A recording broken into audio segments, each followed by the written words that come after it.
What's up? Okay. Damn. I'm gonna have to. Oh, well, here we go. So, what's up, first of all, y'all? It's like 1 something in the morning. I went to sleep early today or yesterday, and I woke up late, so y'all know how that is. Anyway, I was watching this movie. Right? I was meant to watch this movie. So, the movie's called Life Itself, okay? You may have seen it. You probably haven't. 2018 movie. Anyway, long story short,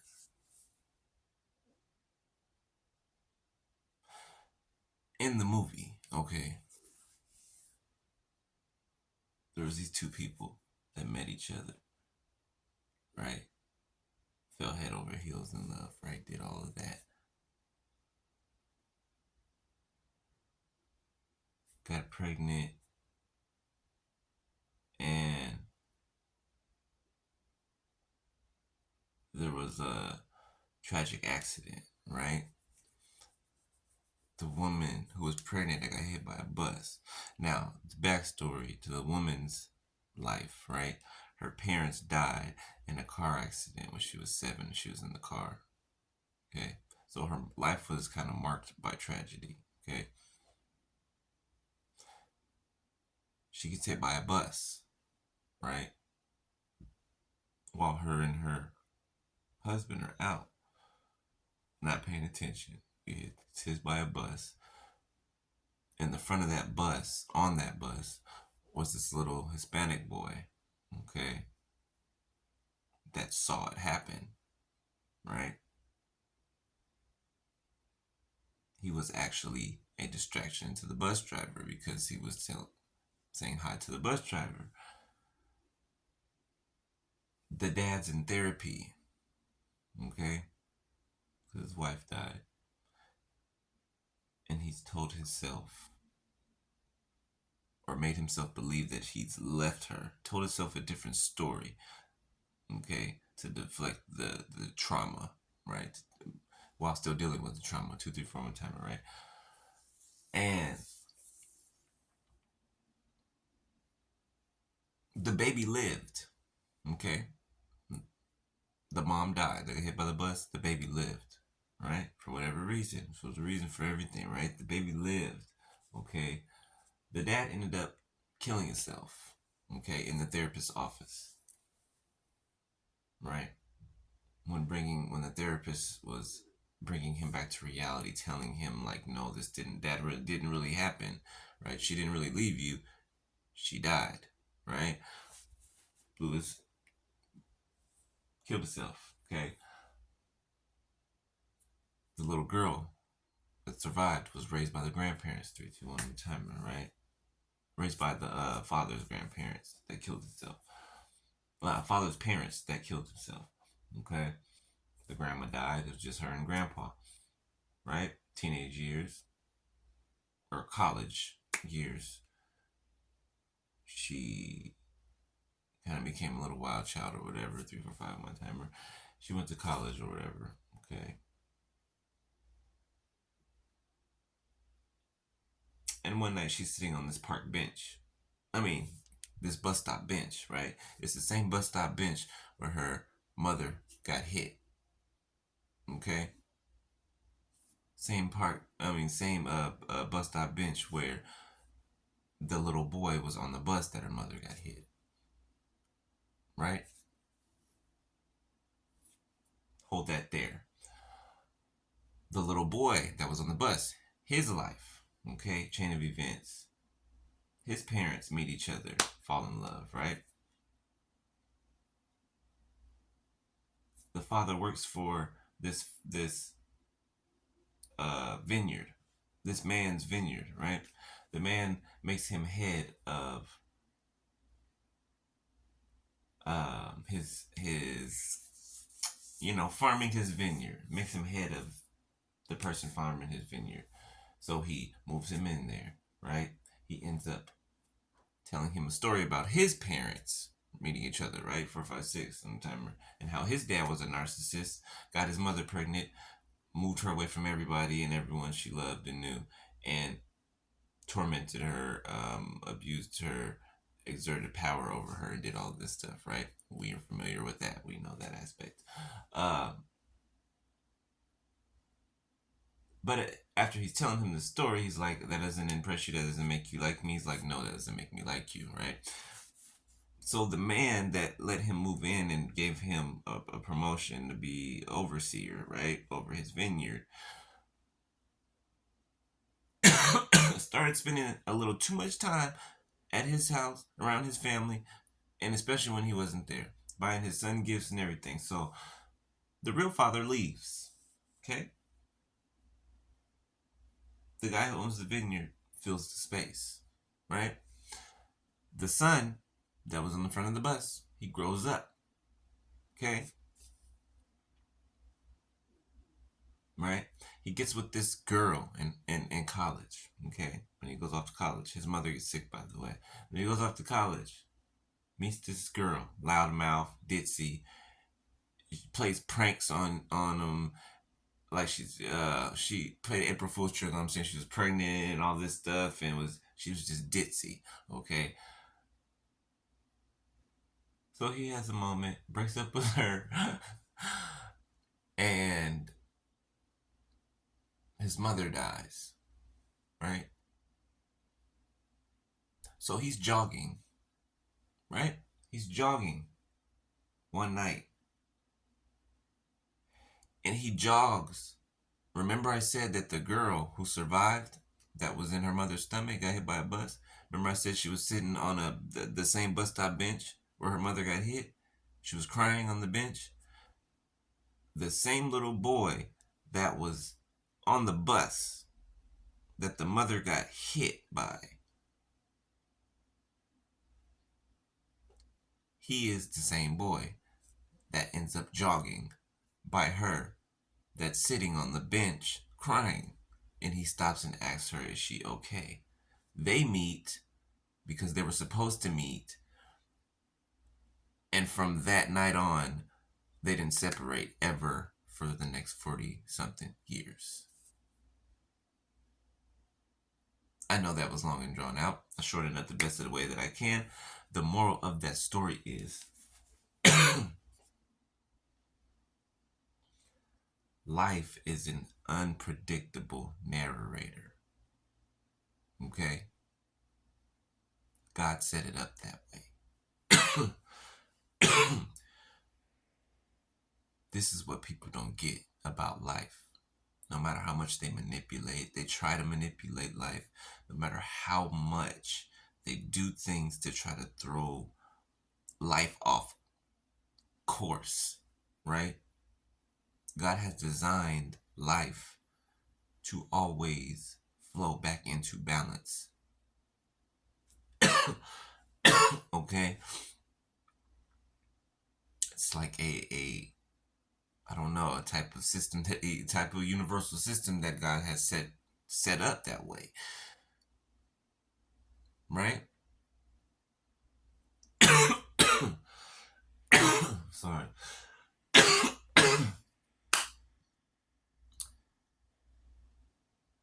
Life is the most unpredictable narrator. Okay? You can never predict where life is going to take you. Right? That's why it's so important to live in the moment and not in the past and not too much in the future. Right? Things that happen in life are on purpose. There is no such thing as coincidence. Life is on purpose. It didn't just happen by chance. Do you get what I'm saying? Everything is on purpose and for a reason. Everything. From you throughout your day seeing two birds fly past you, to a red car that drives past you with two people driving in it that you happen to notice. Everything happens for a reason. Not one thing in life happens for nothing. Not one thing. Not one thing. You know what I'm saying? Not one thing. 10-10 on my timer. Okay? And people think that they can control life. Even in your highest, most successful, most fulfilled moment, you still have no control over life. You still have no control over how your life is going to end up. You have no control. No one does. God does. He leads you to places and walks you into places that you don't even know that he's leading you into. Most times you don't find out until after the fact. Why? Because hindsight is 2020, right? Right. So you don't find out until after the fact. And you're like, dang, that did happen for that reason. I didn't even know it while it was happening. That's why it's important to stop, think, and observe. 11:11 on my timer. If who wants to play dumb and walk just aimlessly? You have no aim. You're just walking aimlessly. And if you're focused on the wrong things, it's still aimlessly. Even if you think they're the right things. Just because you think it so does not mean that it is actual. This is where another spot where people mess up. They play ignorant, but deep down they know. But they play ignorant as if later on they can say that they didn't know. Deep down they know that they knew. This is something I've always told myself, right? I've always kept myself in check in this area, right? Because that's come up before. A lot in my 20s, right? Me entertaining the thought of playing dumb, acting like I don't know, but I really do. See, the problem with that is that I really do know. In my heart, I know what the truth is. And for me to try to do something else contrary to the truth, knowing that it's not the truth, that it's not right, that does something to me. Something that I don't like, right? That's why I don't do it, right? Am I perfect? No, not at all, right? But the point is that I stop, I think, I analyze, okay, and more times than not, make the decision to not do it, right? Why? Because I know the outcome. I know the chain of events that are going to unfold if I do. I know them for certain.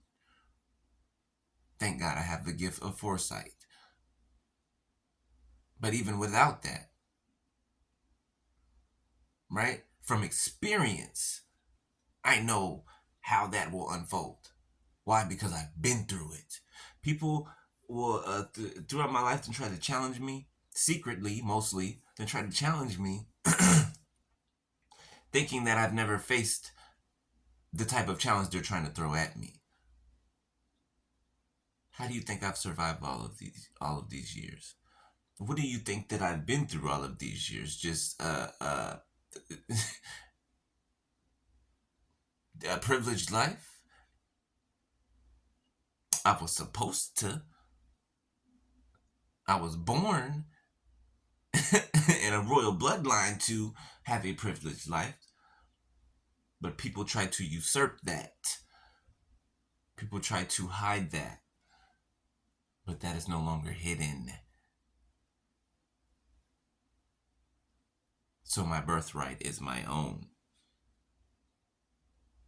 As it was, and as it is, and as it always will be. Why? Because God is the same then, the same now, and forevermore. So is my promise. So is yours. But y'all should watch that movie. It's a good movie, and it's some good nuggets, some good messages in there. Like for real, for real, for real. It'll help you not look at life so angrily, so bitterly, so personally, right? So personally offended by things and stupid things people do, right? Some people are the main characters, right? And some people are the people in the background. You get what I'm saying? Right? Not saying one is greater than the other. Everyone has a role to play, right? But that's just it. Everybody has a role to play.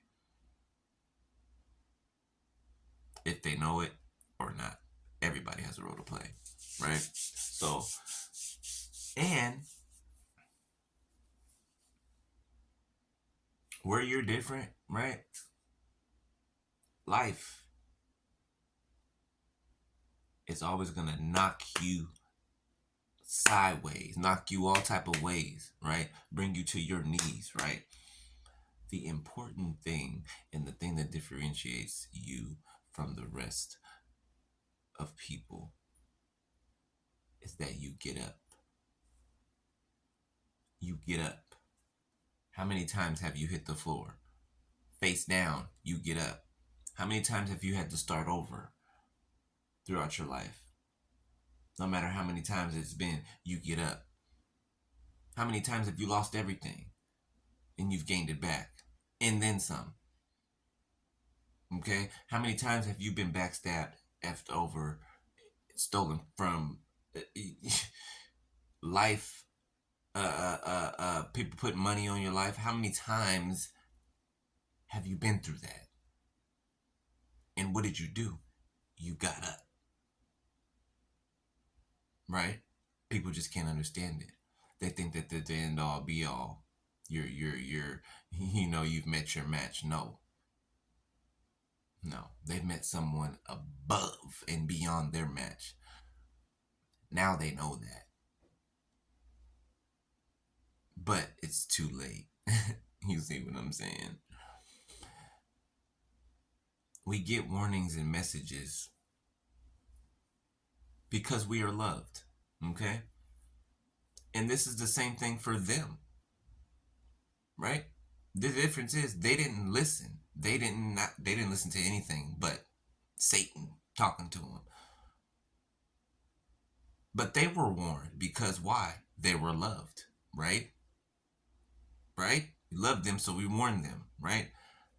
They didn't want to listen, right? So just in that sets their life off on such a different course and unleashes such a catastrophic chain of events. I told y'all, domino effect. That's real. It releases something that is just horrific, something that will have you shuddering in tears at night, wishing that you can rewind time, wishing that you can turn back time, go back in time, something with time, just wishing that you can just turn it around, and you can't. And the thing that hurts the most is you get to all you get to do is look back on all the warning signs, all the chances that you had to fix it, and you didn't on purpose. Damn, that's gotta sting. Ooh. That is gotta sting, boy. But you should go check that movie out. It's pretty dope. But yeah, I hope I said something somebody need to hear anyway. Uh I love y'all. Alright. I will holler at y'all tomorrow in the daytime. Alright.